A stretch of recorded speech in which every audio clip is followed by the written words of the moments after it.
Welcome back to a new edition of the Derek Evans Show, where we talk about the Shinsei Method and other topics relevant to you, to your business, to your work, to your family, to your life. Delivering value. In this segment, I want to talk about the importance of value, but I also want to talk about really the perspective that develops and the mindset that develops when you're striving for value. And when I'm talking about striving for value, I mean thinking, operating, organizing, training, philosophizing, but most importantly, thinking for value.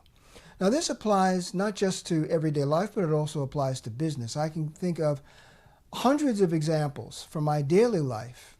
A couple of them just happened recently in situations that you would least expect it, like sales of cars and vehicles, which are very expensive.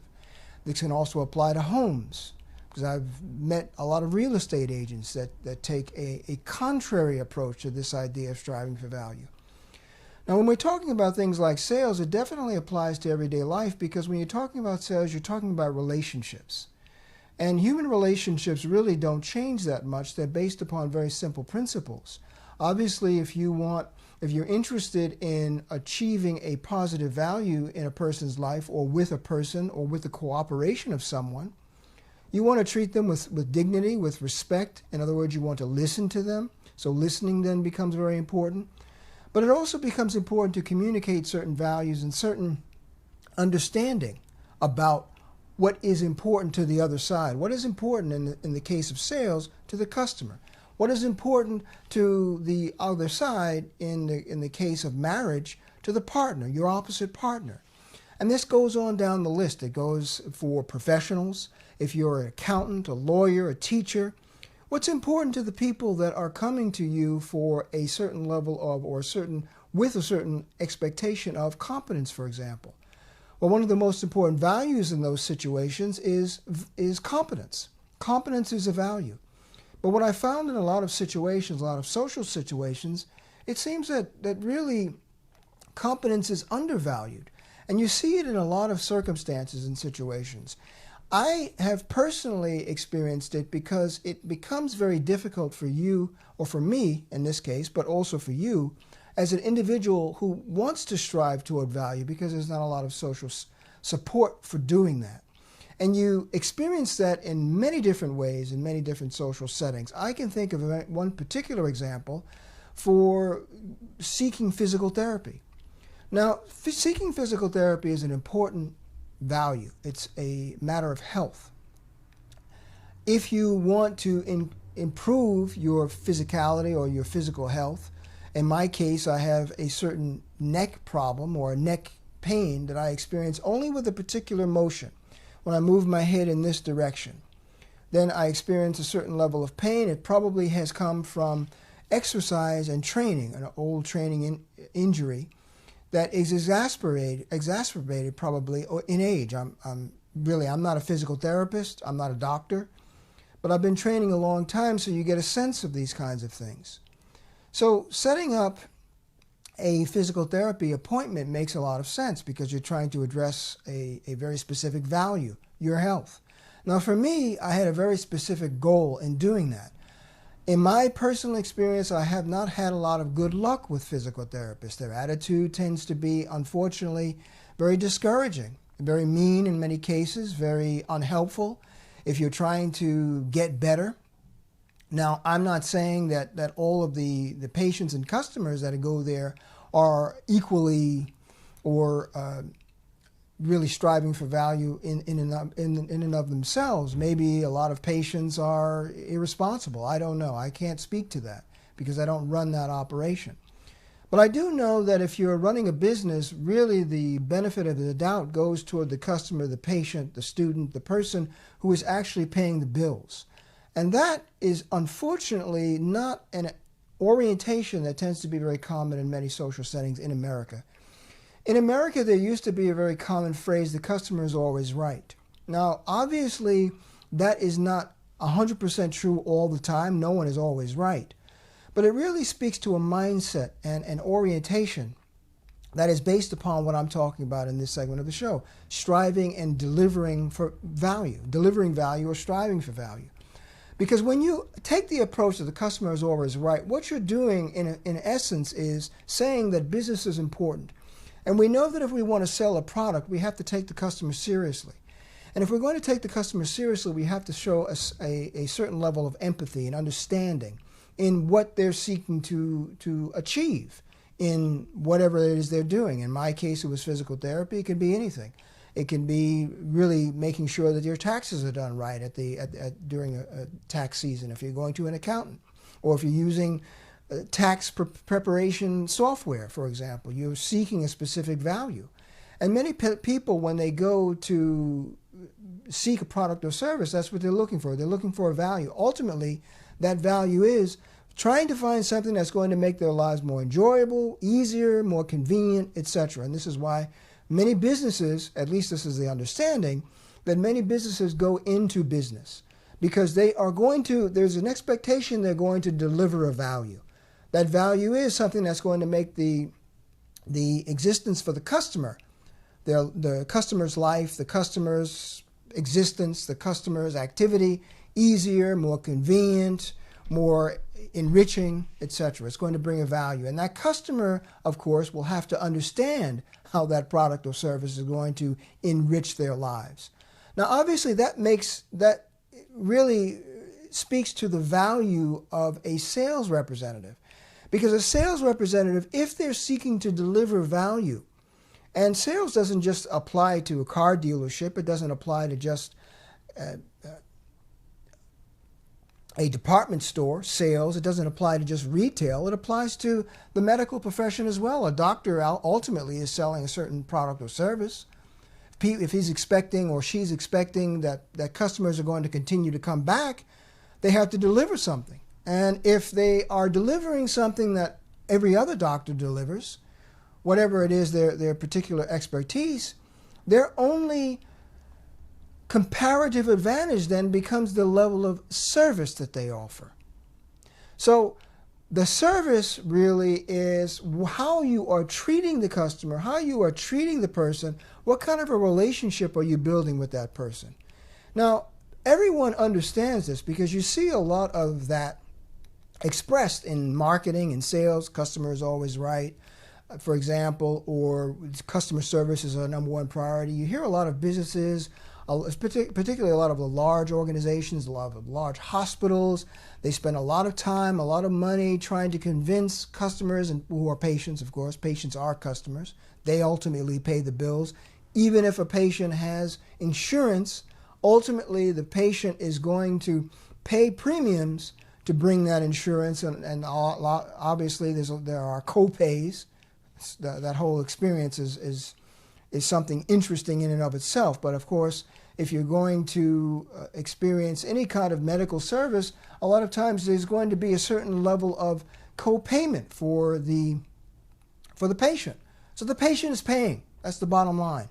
The patient is actually allowing the hospital, the doctor, the physical therapist to exist. Whatever the organization, whatever the service, whatever the product, ultimately a business is in business to provide a product or service to someone that is going to use that product or service to enhance their lives in some way. And of course, the advantage and the value of a sales representative is to show a customer, a patient, how their particular product or service, how their service is going to benefit the patient. But I have found, even though people talk about this all the time, I have found that this is a foreign concept in practical terms, because that's not how people get treated. That's not how patients are treated. Just very recently, I was treated in a very poor manner, and ultimately I didn't go to the physical therapist, because what they tend to do is they drop the patient or the customer in it. They don't properly explain what's expected of the patient, only in very certain terms. And in terms of insurance, and financial terms, they'll explain what is expected by the patient. But they don't always explain what the patient can hope to achieve.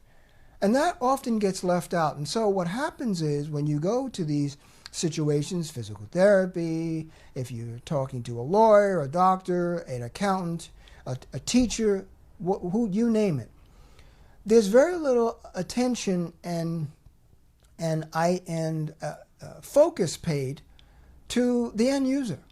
So the experience of the end user is often very difficult, very unfortunate, very, very unpleasant. And you experience this time and again, over and over, and in many situations and many experiences. And so I started out by in this segment of the show talking about delivering value, because when you are in business and when you are living your life, if your focus and attention is value, if you're striving for value, if you're delivering value or striving to deliver value, if you're living for value, you, by consequence, have to think about what that value is, and value of what is the value, and to whom is the value going to be delivered. These are the important questions. And you have to ask those questions, because if you're thinking about delivering value, the obvious question is what kind of value, and then to whom.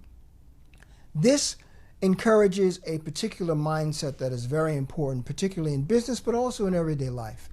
Because if you're striving for value in everyday life, if you're striving for value in your personal relationships, you're looking to achieve a certain equilibrium, a certain balance, a certain stability, a certain regularity. That is the value. And there are certain things that you can do to establish that. Obviously, if there's a misunderstanding, clearing up the misunderstanding is a way to achieve that equilibrium, that balance. And everyone has to be involved in that, obviously. People often talk about teamwork, but they don't often think about what is involved in that level of teamwork. There is no team of one. If there's a team of one, there is no organization. A team has to really, by definition, involve more than one person. So that means that each person in the team has to contribute to that team. And that idea of teamwork, that idea of delivering value that applies to all the team members, applies to a business relationship too, because there is a team involved. The team doesn't involve just the customer. It's not up to the customer to show up, know all the things, know all the ins and outs of a product, know exactly what he wants to buy or what she wants to buy, know exactly what they want to achieve with a physical therapy appointment, know what they can expect, know everything there is to know about that engagement. And all that is involved in the business is to just fill out paperwork. This is not how things work. When a customer is looking for a treatment in physical therapy, they're looking to achieve a very specific value. They have a pain, and they're trying to get some alleviation to that pain. So ultimately, if you're going to deliver a service and you're going to focus on delivering a value, you have to think about what is going to be your contribution to that value. What's going to be your contribution to that relationship? And once you start thinking in these terms as a business, as a person, as an individual, it changes your mindset. It makes you approach things in a very different way. And this is the importance of the Shinsei method, what I like to call the Shinsei advantage, the Shinsei difference, and the Shinsei perspective. Because when I'm talking about Shinsei and the application of principle to everyday life, from various areas of life to various areas of life, one of the ultimate principles is value. And when you're thinking about what value means to you, going through that process of Shinsei, defining your key terms, analyze those terms in an individually suitable way, act on those terms, reevaluate, repeat. That becomes the process of training. That becomes the process of thinking. That becomes the process of delivering. That becomes the process of really operating and thinking about and delivering value. That is your value. Development is your value in the perspective of the Shinsei. And it takes a fair degree of self-trust to establish this approach.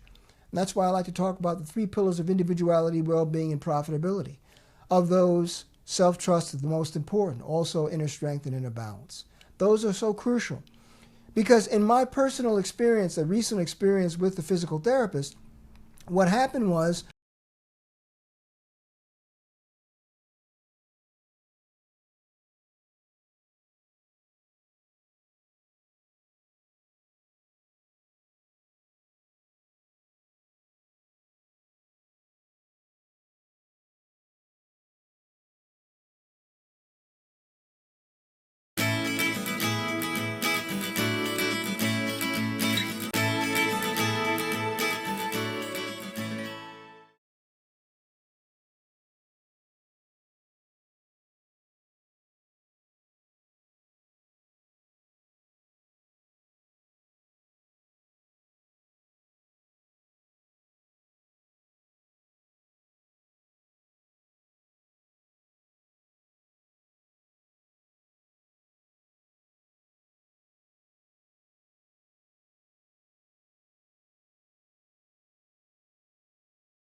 They gave me paperwork to sign. Luckily, I asked for the paperwork, or they delivered the paperwork before I had the appointment. Generally, what happens is they make an appointment and you show up, and your appointment is considered the time that you come there, but then they give you paperwork. That paperwork has to take, you have to have some time to fill that out. Usually, they tell you 10 minutes, but it usually takes, if you're going to be careful, more than that, because there's a certain amount of thinking about. What kind of medications do you have? Well, you have to think about that. Maybe you don't have that information. Maybe you didn't bring that with you. They don't tell you to think about that, those kinds of things when they're providing that paperwork to you. They know it's in the paperwork. Obviously, it would facilitate everything you do if they would tell you this. Be sure to bring a list of your current medications, because that's one of the questions that we ask. They don't do that, usually. If they give it to you in advance, that's good, but most places don't. So you show up, and you can't really provide the information that they're asking for in any complete way. Now, does that communicate that value is important, that they're seeking to deliver value? Of course not. It's a rhetorical question. What it communicates is, we have this paperwork, but we don't really take it very seriously. We don't really take these questions very seriously. This is really just a formality. Well, if it's just a formality and it's not too terribly important, why do you do it? See, this is not an approach where you're seeking to deliver value. If you're seeking to deliver value, you're going to treat that whole experience as if it's valid and valuable and important. You might send it to a customer, and if you're going to send it to the customer, or the patient, you're going to also ask, do they have any questions? And this is not just a platitude like many places do. Do you have any questions? And as soon as you ask a question, they have no answer. Or they're hostile even, because they're not really expecting you to ask any relevant questions. What time do you open, what time do you close is an important question, but it's not really relevant to that whole process of delivering the value of, in this case, a reduction in pain. So understanding something about the condition then is going to be very important. That should be the focus of attention when you're going to, let's say, a physical therapist. Now, this approach can apply to any level of business. If you're going to buy a car, obviously the buying process is very important. What is a customer looking for to get them into the proper product or service, or product, in this case, a car? What kind of car are they looking for? How are they going to use it? What are they looking to spend, of course, is important, but usually when a salesperson asks what a customer is looking to spend, that's just to evaluate how much time they're going to spend on that customer. It's really backwards, the approach.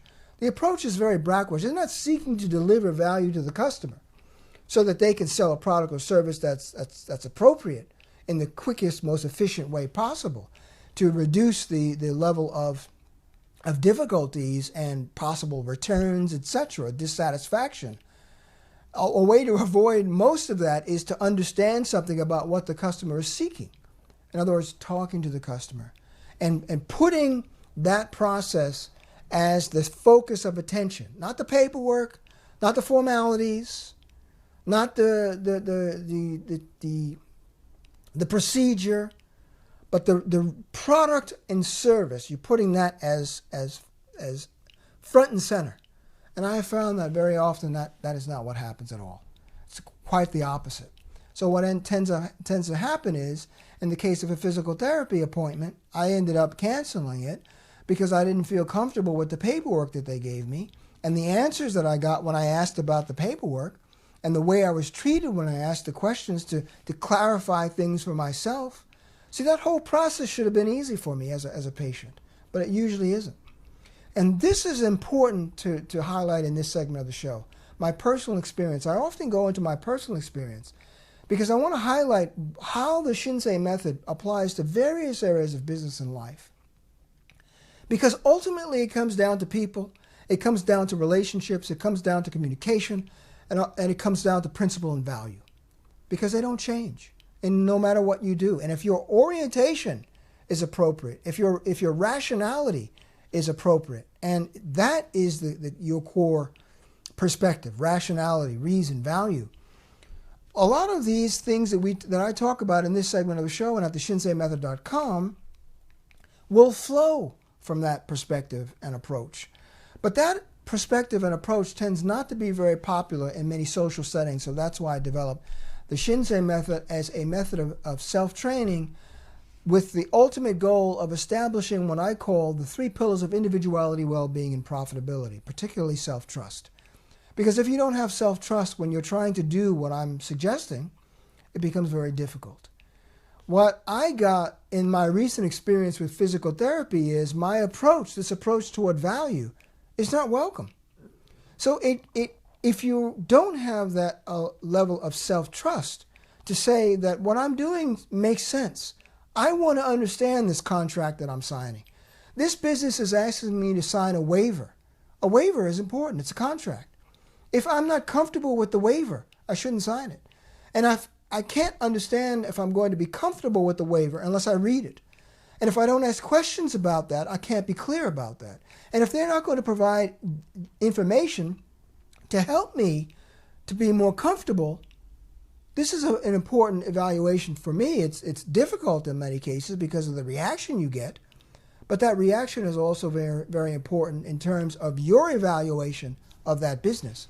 Because ultimately, if you want to do service, if you want to do business with a particular company, organization, profession, or professional, you want to feel that they're going to make you somewhat comfortable in asking questions. Because if they're not making you comfortable in how you ask questions about their paperwork, how are they going to make you feel comfortable in asking questions about your ailment, which is the real reason of going to that particular service? In the case of physical therapy, but any service, a doctor, a car dealership, if they're not going to make you feel comfortable if you're asking general questions about a vehicle, how are they going to make you feel comfortable in asking very specific questions about the features of that particular vehicle and how it differs from some other vehicle? If you are looking for a truck, for example, as I was recently, and 2 trucks from 2 different manufacturers, or maybe 2 trucks from the same manufacturer, would do equally well. Understanding how they differ from each other can very easily make the difference in making a decision of which truck you choose or which manufacturer you choose. And of course, the manufacturer that makes you, or the salesperson that makes you feel most comfortable, is going to make it easier for you to make that buying decision. But unfortunately, this is not an approach that tends to be very common in many social settings in America. I take a very different approach, and that's why I developed the Shinsei Method, to have those 3 fundamental steps, particularly self-trust. Because I believe in this approach. This is important. Understanding what you do is always important. Understanding the contracts you sign. Clarity is very important in everything you do. In your personal relationships, in your business relationships, in your work relationships. It's always going to be important to understand what you're going to do. And if you can't ask the people who are giving you the paperwork that they're asking you to sign, what does this mean? Who are you going to ask? And throwing out this practice of asking questions about a contract, a course, a concept, a book, a comment, if you're not going to be able to ask questions to understand, to make things more clear, then how can you possibly make informed decisions? The answer is you can't. That's why I like to go back to things like investing. Now, I'm not an investment advisor. I don't offer investment advice on this show or at the ShinseiMethod.com or any of the channels, the Shinsei Fitness channel, Shinsei Method channel. Don't offer investment advice, but I like to go back to investing from the perspective of an everyday investor. The concept of investing is very enlightening because it provides a lot of insight. And when you're looking at an investment, and when you're looking at something to invest, and the concept of investment is to put into something. It's like a function in mathematics. You're putting something into an investment. Your money, your time, your evaluation. If you're talking about education, you're putting your time and your effort, for example. You're talking about your career. You're putting your time and your effort into it to get something out of it. So this idea of a mathematical function is also very important. These principles are very important from various areas of life. Just talked about investing, just talked about mathematics, very important to understand. Because in investing, what you're looking to do is understand something about an investment. And you're making an investment decision based upon data, information. And the more data you get, the better it is. The more of an informed decision you can make as an investor. A consumer is an investor. If you're looking to make a buying decision, you're looking to invest your time and your money into a product or service that's going to hopefully bring you a certain value. Going to make your life easier, more convenient, more enriched, more fun. These are all important values to you. That's where you're deciding to spend your money and use the money and trade off your effort, what you've spent your time doing to earn money, to trade it off for that value for yourself. And if you understand something about that product, of course, that's going to make it more enriching for yourself. It's going to bring a greater value to you. So it's important to understand these principles for yourself because they have a foundation in economics, in investing, in science. And when you understand these principles and the importance of these principles and what's behind these principles, it helps you to establish what I call that level of self-trust, that pillar of individuality, well-being, self-trust, because it's built upon a solid process of logic and a solid process of reasoning. And this is really one of the first steps in establishing a level of self-trust for yourself. And once you do that, when you understand what's behind these buying decisions, the investment that goes into it, and why it's so important to be clear about the decisions that you make, it becomes much easier then to establish this Shinsei method as an orientation and as a way of operating in your daily life. Until the next time on the Derek Evans Show, where we talk about the Shinsei Method and other topics relevant to you, to your business, to your work, to your family, to your life.